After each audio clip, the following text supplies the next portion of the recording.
Сәлеметсіздер ме балалар? Онлайн сабаққа қош келдіңіздер. Мен Ахметбекова Зауре Ғабдыманапқызы, Жұмабай Мырзағалиев атындағы орта мектептің бастауыш сынып мұғалімі. Бүгінгі күні мен сіздерге біз адал елдің ұрпағымыз тақырыбы негізінде 3-ші сынып дүниетану пәнінен адам досымен мықты сабағымды үлгі ретінде алып отырмын. Бұл сабақтың оқу мақсаты балалар, өз тәжірибесінен мысал келтіре отырып, адамдар арасындағы достықтың маңыздылығын дәлелдеу, оқушылардың бойында рухани құндылықты дамыту, сыбайлас жемқорлыққа қарсы мәдениет қалыптастыру, ықпал ету. Сенің білетінің, адамдар арасында адал достықтың маңыздылығын білесің. Жауапкершілік, адамгершілік құндылықтарды дамытасың. Сыбайлас жемқорлық жақсы қасиет емес екенін түсінесің. Антиципация, ширату тапсырмасын орындаймыз. Мақалды аяқта.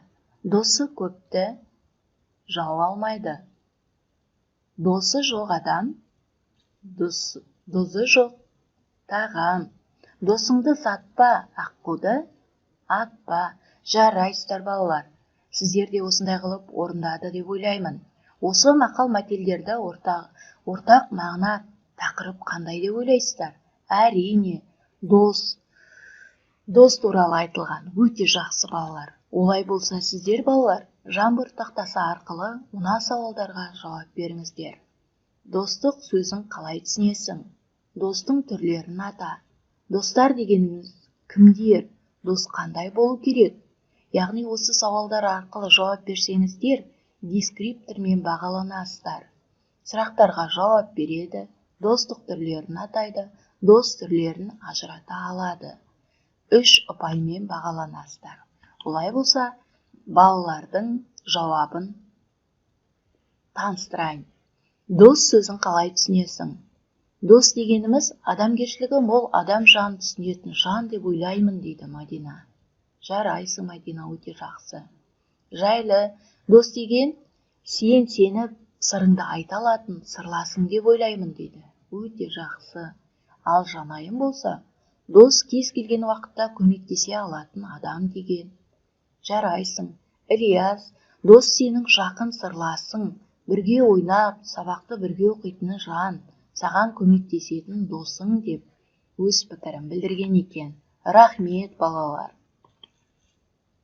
Дос түрлерін ата дегенге Дамир адал дос деп жауап беріпті. Әсел нағыз дос дейді. Сіздердің жауаптарыңызды қабылдаймын. Өте жақсы балалар. Олай болса балалар, достық сөзінің мағынасы өзара сыйластық пен ортақ мүддеден құрылған жақын қарым-қатынасты білдіреді. Достық дегеніміз адамдардың бір-біріне адал қалтқысыз сеніп, бір мүдделі ортақ көзқараста болатын қасиет. Достық өзара жауапкершілік пен қамқорлықтың рухани жақындықтың белгісі. Олай болса балалар сіздер, адал дос тақырыбындағы бейне Жәнібек пен Азамат деген екі дос сахарада сапар шегіп келе жатып, әлденеге келісе алмай ерегісіп қалады. Жәнібек ашуланып Азаматтың кеудесінен қатты итеріп жібереді. Жәнібектің соққысы жанына батса да Азамат үндемейді. Бірақ құм бетіне Азамат бүгін менің жан досым кеудемнен итерді деп жазады. Содан соң сапарларын ары қарай жалғастырады. Көп ұзамай алдарынан үлкен көл кездеседі. Екеуі суға түсіп, салқындап алуға бекінеді. Суға түскен сол-ақ екен, Азаматтың аяғына балдыр оратылып, тұншыға бастайды. Жәнібек жалмажан көмекке ұмтылып, оны өлімнен құтқарып қалады. Бір ажалдан аман қалған Азамат өз-өзіне келгесін орнынан тұрып, тасқа ойып, мынандай сөздер жазады. Бүгін менің жан досым өмірімді сақтап қалды. Жолдасының ісіне аздап таң қалған Жәнібек, алғашқы ісіңді құмға жазып едің, соңғысын тасқа жазып жатырсың. Мұның мәнісін түсіндірші деп сұрайды. Сонда Азамат, бізге біреу зиян тигізсе, істеген ісін құмға жазуымыз керек. Кешірім желі суырып, оны өшіріп жіберуге жеңіл болады. Ал біреу бізге жақсылық жасаса, оны тасқа жазғанымыз дұрыс. Қандай дауыл, борандар болса да, оны ешқашан өшіре алмайды деген екен ақылды бала Азамат. Негізгі ой адал достық туралы айтылған. Достар бір-бірін ренжітсе де, басына іс түскен кезде көмегін аямағандығы туралы айтылады бұл жерде. Адалдық дегенді қалай түсінеміз балалар? Адам бойындағы таза ниет, бағалы қасиет, адамның сана сезімі мен ар-ожданына қайшы келмейтін әрекет. Адал адам бойында қандай игі қасиеттер болады? Адал адамның бойында шыншылдық, адамгершілік, парасаттылық, әдептілік, жауапкершілік, сабырлық, жақсы қасиеттердің бәрі болады. Яғни біз бұл бейнежазбаны көріп, өзімізді дескриптор арқылы бағалап көрейік. Бейнежазбадағы негізгі ойды табады, адал адам бойындағы қасиеттерді біледі. Яғни сіз келесі тапсырма жазылым, шығармашылық тапсырма. Бұнда бірінші тапсырма менің досым тақырыбында әңгіме өлең жазу екен. Балалар өздерінің жазған әңгімелерін маған жолдады. Әңгімеде де адал достық туралы, шыншылдық, әділдік, жауапкершілік айтылған екен. Өте жақсы балалар. Рахмет сіздерге. Келесі тапсырма балалар. Жағдаят шешу.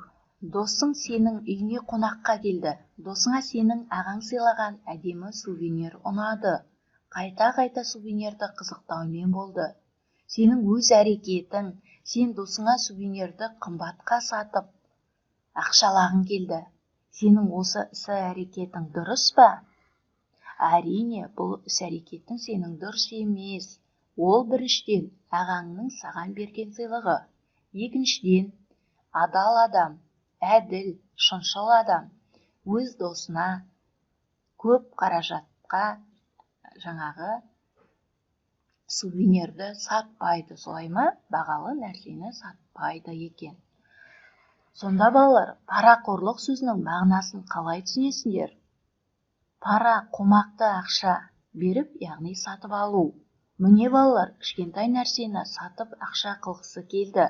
Бірақ досы үшін ондай іс-әрекетке бармау керек екенін түсінді. Сувенирді ақшаға сатқысы келді, яғни пара алғысы келді. Бірақ әділдікті, адамгершілікті, достықты ақшадан жоғары қойды. Міне, кішкентайынан баланы зат сатып пара алмауына үйрету керек екенбіз. Келесі жағдаятқа назар аударыңыздар балалар. Әжесі кішкентай немересіне: Әлижан, сабағыңды жақсы оқып, озат оқушы болсаң, мен саған велосипед алып беремін деді. Әжесі немересінің оқуын саудаға салуы дұрыс па балалар? Әрине дұрыс емес. Баланы кішкентайынан парақорлыққа, жемқорлыққа үйретіп келеді. Осындай кішкентайынан осындай қылып тәрбиелеген жөн болмайды. Баланы әділдікке, адалдылыққа, сабырлыққа, адамгершілікке тәрбиелеу керекпіз. Сонда біз адал елдің ұрпағы боламыз. Жарайсыздар балалар. Сіздер бұны түсінді деп ойлаймын.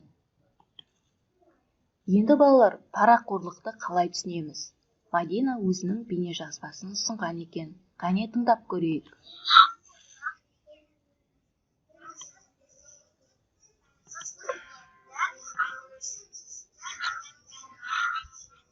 Парақорлық дегеніміз заңсыз іс-әрекетті, заңсыз қызметті алу үшін тиісті адамдарға ақша немесе бағалы сыйлық беру деп ойлаймын. Өз пікіріңді білдірдің.